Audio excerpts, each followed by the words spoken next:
A FIENG, Federação das Indústrias do Estado de Minas Gerais, e o governo estadual anunciaram nesta sexta-feira uma parceria para o fortalecimento regional. O acordo é resultado de um debate realizado na sede da FIENG, em Juiz de Fora, que reuniu políticos, empresários e outras lideranças da Zona da Mata Mineira. O secretário de Estado de Desenvolvimento Econômico de Minas, Altamir Rosso, adiantou que uma das primeiras medidas é estudar alíquotas tributárias diferenciadas para cada setor produtivo. A intenção, segundo ele, é criar mecanismos de competição para a atração de empresas, que hoje estão trocando Minas por estados vizinhos, como São Paulo, Rio de Janeiro e Espírito Santo. A Secretaria da Fazenda está realizando um amplo estudo. A ideia é que as condições especiais de tributação sejam agrupadas por setores, trazendo mais clareza a esses regimes especiais e, principalmente, mais competitividade. Precisamos, mais do que nunca,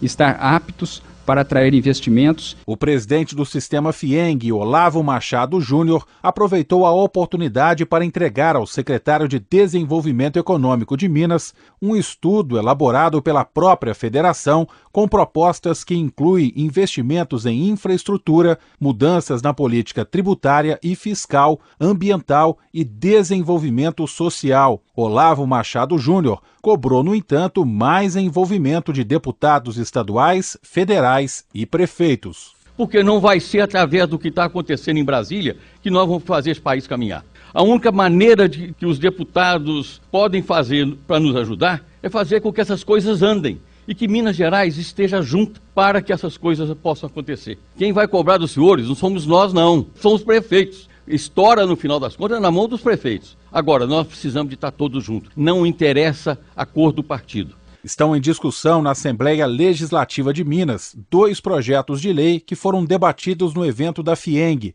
Um deles é a proposta de uma política tributária e fiscal diferenciada para a Zona da Mata. Nos últimos anos, a região perdeu dezenas de empresas para os estados do Rio de Janeiro e Espírito Santo, que têm uma política tributária mais atrativa, como, por exemplo, uma alíquota menor de ICMS. Outra proposta previa a criação da região metropolitana de Juiz de Fora, com o envolvimento de quase 30 municípios, que seriam beneficiados com mais repasses do governo estadual para atendimento em áreas estratégicas, como saúde e educação. A agência Rádio Web de Juiz de Fora, em Minas Gerais, Ricardo Ribeiro.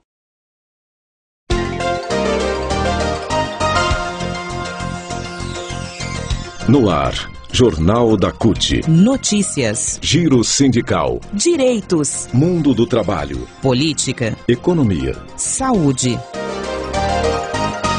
Aqui, a classe trabalhadora tem voz. Olá, trabalhadores e trabalhadoras de todo o Brasil. Eu sou o André Acarini. E eu, Ana Paula Costa. Hoje é segunda-feira, 22 de junho de 2015. Destaque de hoje: quem mais paga imposto no Brasil, o rico ou o pobre? Taxação de grandes fortunas é proposta na Câmara.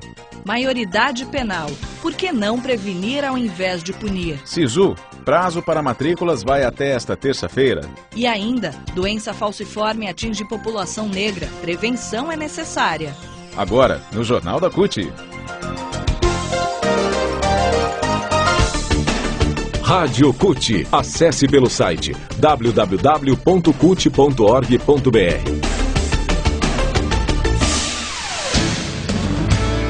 Política. Quem mais paga imposto no Brasil? Proporcionalmente, os pobres seguem pagando mais do que os ricos e qualquer voz que se levante contra esta injustiça tributária pode ser alvo de inúmeros ataques da elite do país.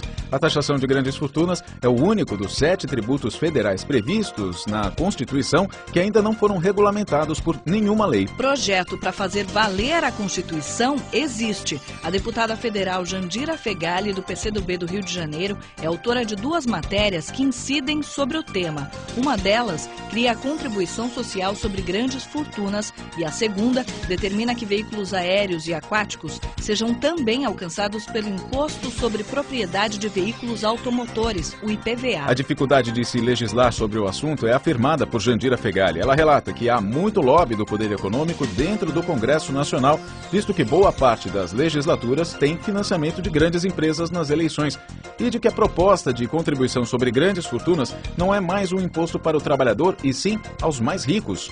Resultado disso, ainda na avaliação da parlamentar, é de que o sistema tributário no Brasil é injusto.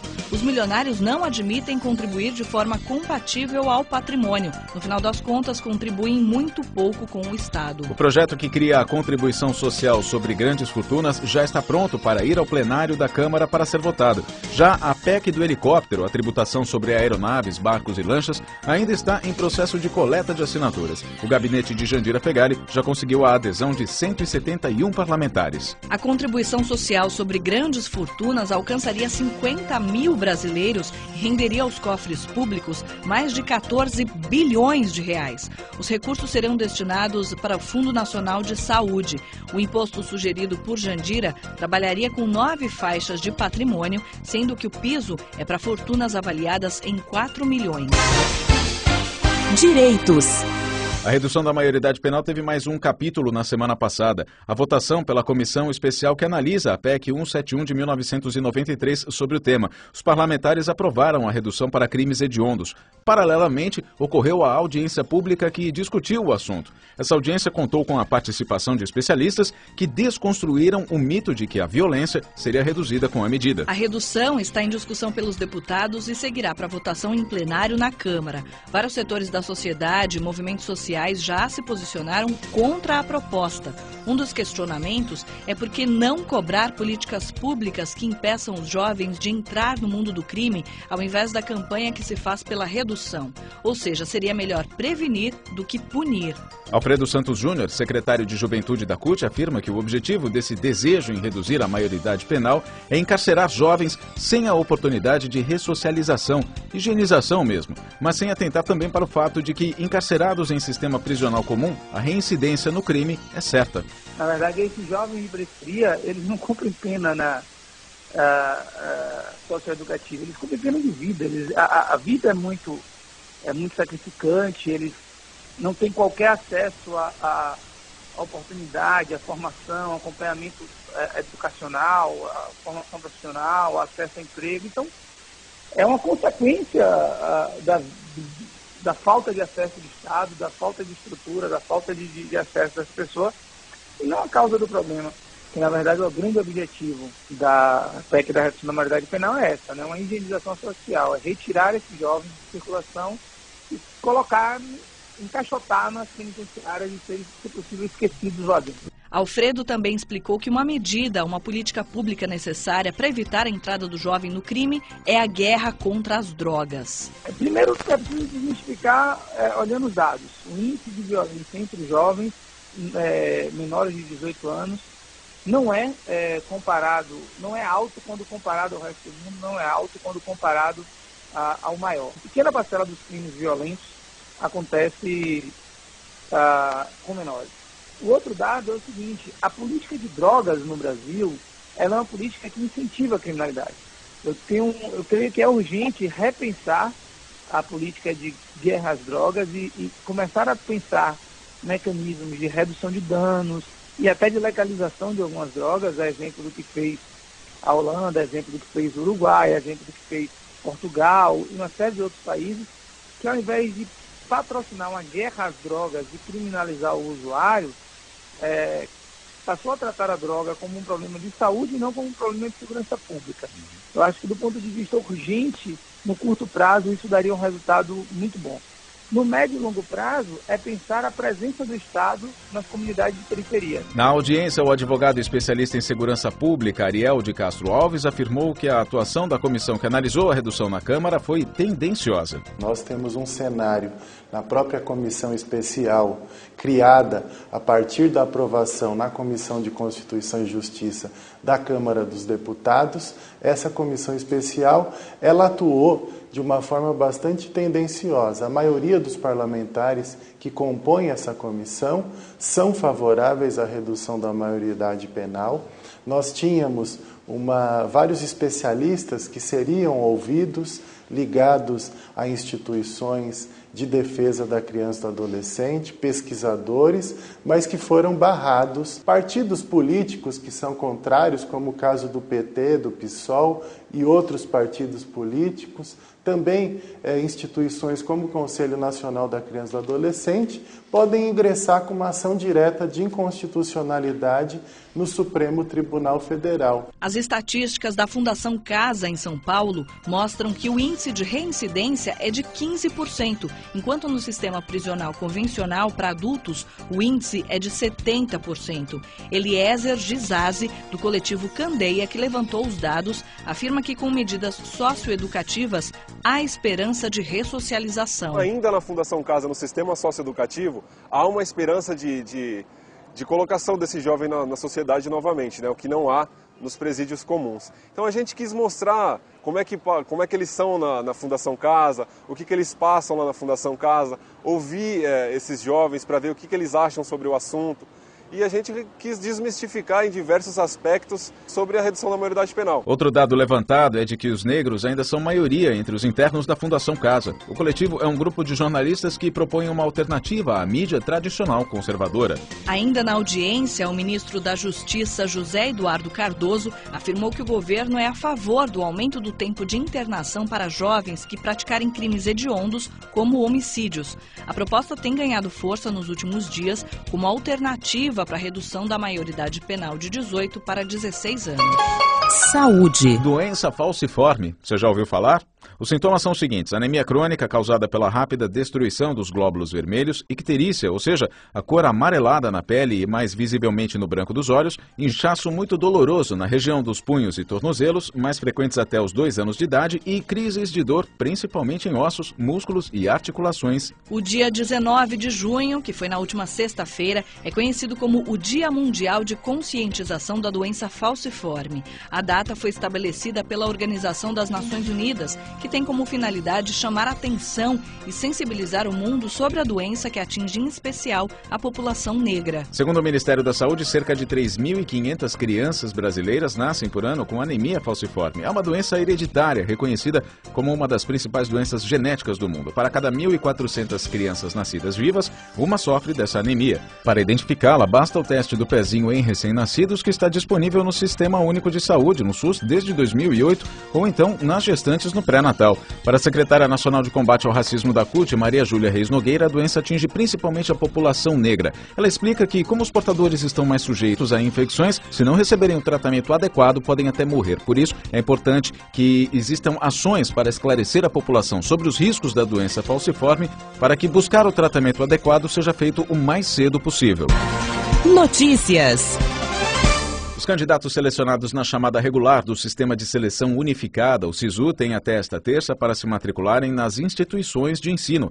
O candidato deve verificar na instituição na qual foi aprovado o local, o horário e os procedimentos para a matrícula. O resultado do SISU foi divulgado na semana passada pela internet. O SISU seleciona estudantes para vagas em instituições públicas de ensino superior com base nas notas obtidas no Exame Nacional do Ensino Médio, o Enem. Quem não foi selecionado na chamada regular pode aderir à lista de espera até o dia 26 desse mês no site do SISU. A convocação está prevista para o dia 2 de julho. Nesta segunda edição de 2015 do SISU, foram oferecidas 55.576 vagas em 72 instituições. O total de inscrições foi de 1.192.622 candidatos. O curso de medicina foi o mais procurado. Já as instituições mais procuradas foram as universidades federais de Minas Gerais, do Rio de Janeiro e do Maranhão. Cerca de 40% dos candidatos estão na faixa etária entre os 18 e 20 anos. Jornal da CUT. E o Jornal da CUT fica por aqui, uma produção da Secretaria de Comunicação da CUT Nacional, com a coordenação da MGORA Comunicação. Apresentação e edição, Andréa Carini e Ana Paula Costa. Colaboração, Rede Brasil Atual e TVT. Rádio Online e distribuição, Agência Rádio Web. Realização CUT, Central Única dos Trabalhadores. Muito obrigado pela sua companhia, uma boa semana.